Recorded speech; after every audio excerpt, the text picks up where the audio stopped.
The clerk's stamp came down hard on the paper, and just like that, Mara Whitcomb owned 40 acres of land for exactly $1. She stood outside the county office with the deed shaking slightly in her hands, not from cold, but from the sheer weight of what she'd just done.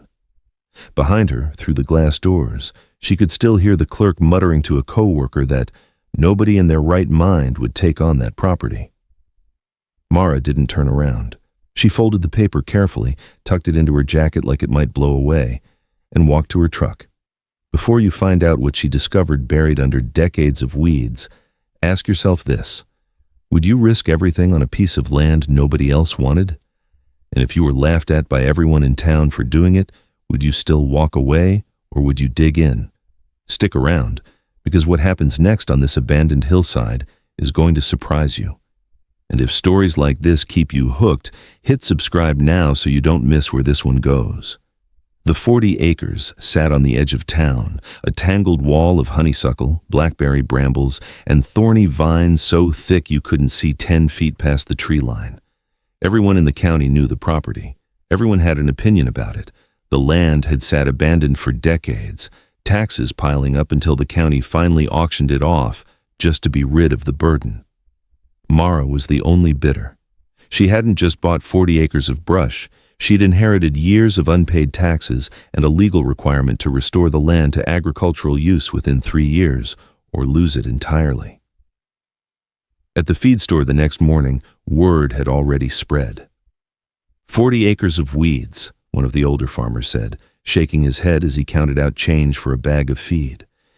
Guess you finally found a crop you can't kill, Mara. The others laughed. Mara managed a small smile, paid for her supplies, and left without saying much. She didn't need to defend herself to men who had never once offered to help her. She was 31 years old, a widow for 2 years now, raising her 9-year-old daughter Ellie on whatever seasonal farm work she could find. She knew livestock. She knew what it meant to work from before sunrise until her hands cracked and bled in the cold. What she didn't have was money, and that had always been the wall standing between her and the one thing she wanted more than anything, land of her own. Even the worst, rockiest farmland in the county cost more than she could ever save. This forsaken hillside, mocked and abandoned, was the only door that had ever opened for her.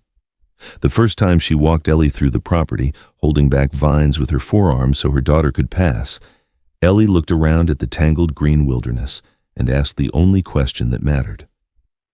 "What are we going to grow here, Mama?" Mara didn't have an answer. Not yet. Hiring a crew to clear 40 acres with machinery would have bankrupted her before she'd planted a single seed. So she did something else instead, something that made the whole town laugh even harder than the dollar bill deed had. She turned her 6 goats loose on it. Mara strung temporary electric fencing across the hillside, dividing the wild acreage into small paddocks. Goat by goat, she moved them through the brush, letting them strip the honeysuckle, chew through the brambles, and gnaw away at the young brush while she followed behind with loppers and a machete, cutting back whatever was too thick for them to manage. It was slow. It was filthy work. And when people in town heard about it, the laughter took on a new edge. Now they weren't just mocking the land, they were mocking her plan to save it. "You really think 6 goats are going to clear 40 acres? A neighbor asked her at the gas station, not even bothering to hide his grin. Was Mara actually onto something with those goats, or was she about to lose everything trying to prove a point? You be the judge. But first, drop a comment below, telling us what you'd have done in her shoes. Would you have taken the dollar deed at all? The weeks that followed tested her in ways she hadn't expected. The transformation crawled forward at a pace that felt almost cruel. Her old pickup broke down twice, eating through savings she didn't have to spare. Fence posts cost more than she'd budgeted. One of her goats, a stubborn brown and white doe named Clover, fell sick and needed a vet bill Mara had no way to cover, without skipping her own groceries that week. Worse than the money, worse than the exhaustion, was what Ellie came home repeating one afternoon after school. "Someone said you're going to give up before winter," Ellie said quietly, picking at her dinner. "They said you always do this. Try something and then it falls apart." Mara didn't answer right away. She sat there with her daughter's words sinking into her chest, and for the first time since signing that deed, she let herself wonder if the people laughing at her had been right all along. Maybe this had been foolish. Maybe she'd traded the last of her dignity for $1 and a hillside that would eat her alive. Then, 3 days later, everything changed. The goats had finally cleared a dense section on the upper hillside, an area so overgrown Mara hadn't even been able to walk through it before. She climbed up to survey the progress and stopped cold. Beneath the stripped vines, trees were emerging from the wreckage of brush, but they weren't scattered randomly the way wild trees would be. They stood in rows, straight, deliberate rows, marching up the hillside like soldiers who'd been buried alive for decades. She followed one row, then found another running parallel to it. Her heart pounded as she pushed through the last of the vines toward one massive twisted trunk. Cutting away the tangled growth at its base, her fingers brushed against something hard and metallic, nearly swallowed whole by the bark. She pried it loose and rubbed away the rust with her thumb until letters emerged.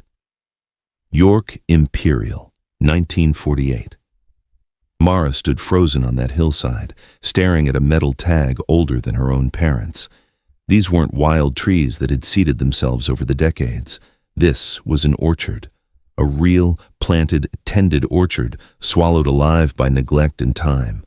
But as her heart raced with the discovery, a colder question crept in right behind it. How much of it had survived?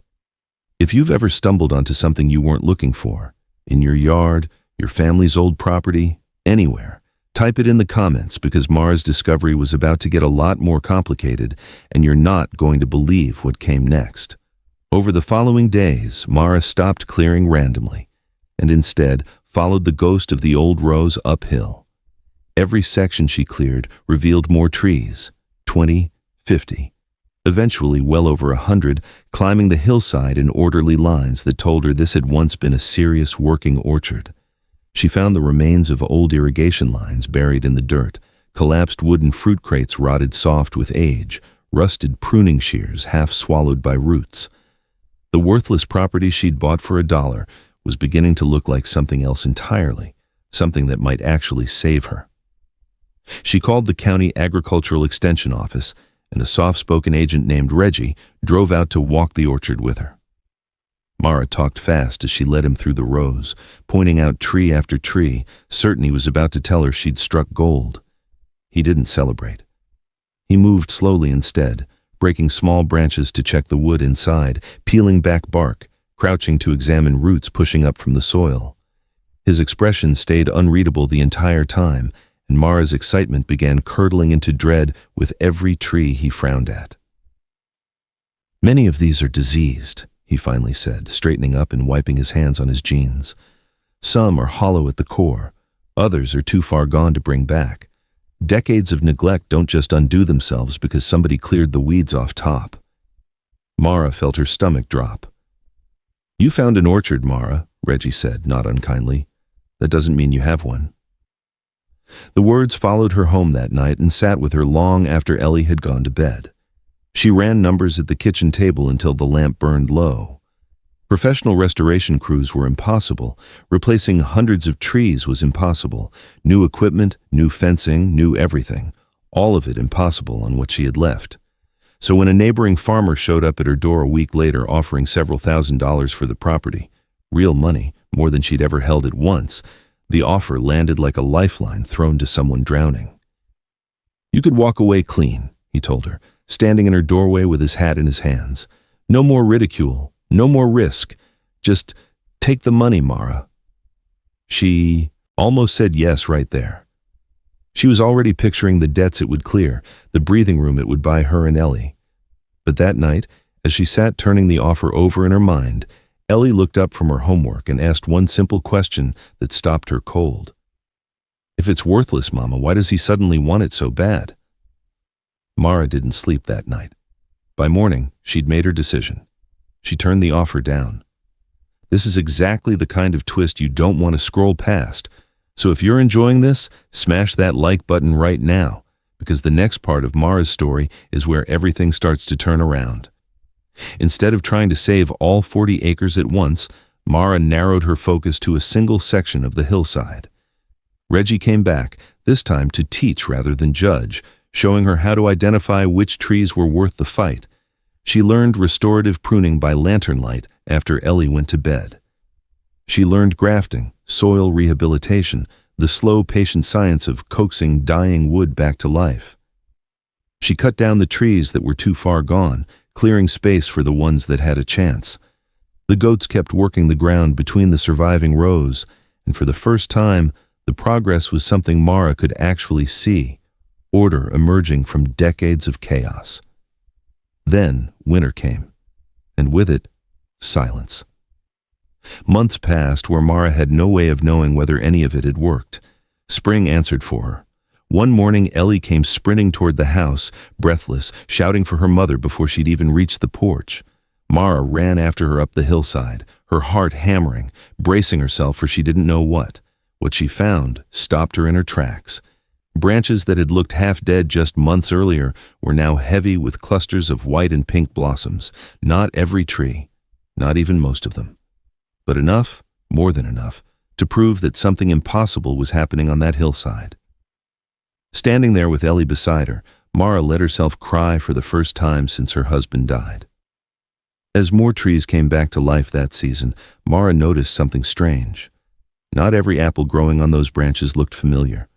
One variety in particular was small, oddly ribbed, nothing like the smooth, uniform fruit sold at any supermarket. She gathered a basket of them and drove to see Walter Hale, an elderly farmer whose family had worked this valley for generations. Walter picked one up, turned it over in his weathered hands, and went very quiet. "I haven't seen one of these since I was a boy," he said softly. "My father used to grow these. Where did you say you found them?" That conversation sent Mara digging through old county agricultural records, and what she uncovered changed everything. The land had once belonged to Bellwether Orchard, established generations earlier, not just any commercial orchard, but one that had grown rare regional Appalachian apple varieties, the kind that had all but vanished when farms across the country switched to standardized, shelf-friendly fruit. Some of the surviving trees on Mara's hillside weren't just old, they were nearly extinct. She finally understood. The treasure had never been the sheer number of trees. It was what those trees actually were. We need to know what you think happens next. Drop your prediction in the comments before you keep reading, and don't forget to subscribe so you catch the ending of this one. Mara poured almost everything she had left into preparing her first small harvest. No fancy branding, no big operation, just simple boxes with a handwritten label. Heritage apples from a restored Appalachian orchard. She loaded them into her truck and drove to the local farmer's market, standing behind her table with a knot in her stomach as strangers walked past, eyeing the oddly shaped, imperfect fruit with visible skepticism. Nobody recognized the variety. Nobody seemed interested in taking a chance on it. Then Walter arrived. He picked up an apple from her table, took a slow bite, and stopped completely still. For a moment he didn't say anything at all. When he finally spoke, his voice had gone thick. "I haven't tasted one of these since my father was alive," he said. Other customers, watching the old man's reaction, began picking up apples of their own. Curiosity turned into sampling. Sampling turned into buying. By the end of that market day, Mara realized she hadn't simply restored a patch of farmland. She had brought back something an entire community thought had disappeared forever. The seasons that followed didn't turn Mara into a wealthy woman overnight, and the story doesn't pretend they did. What they gave her instead was something steadier, a farm that slowly, stubbornly became sustainable. She expanded into heritage apple boxes, small batch cider, preserves, grafted saplings for other growers who wanted a piece of that history, seasonal visits where families walked the same rows she'd once hacked through with a machete. Local restaurants started requesting her varieties by name. Each year she restored a little more of the hillside, and through all of it, she kept the goats, no longer a joke, but a permanent part of how she managed the land, clearing new growth around the orchard rows season after season. Eventually, some of the very same farmers who'd laughed at her outside the feed store came walking through her orchard as visitors, baskets in hand, standing beneath trees that had once been buried under vines they'd sworn would swallow her whole. One of them, the man who'd joked about the crop she couldn't kill, stood quietly under a canopy of blossoms while children ran between the rows around him. Mara didn't need to say a word to him. She didn't need any kind of speech or moment of vindication. The orchard standing behind her was answer enough. 40 acres, $1, 6 goats, a piece of land everyone else had already decided was worthless. Mara would be the first to admit the people laughing hadn't been entirely wrong to doubt her. When she signed that deed, she had no idea an orchard was buried beneath the brush. She had no guarantee any of it would work. All she'd really known, standing outside that county office with the paper shaking in her hands, was that worthless and neglected were never quite the same thing. They said Mara Whitcomb paid $1 for 40 acres of weeds, but it turns out the weeds were never what she bought at all. They were only what had been hiding the orchard underneath. If this story moved you, make sure to like this video. Drop a comment telling us which part hit you hardest, and subscribe for more stories just like this one, because there's a lot more where this came from.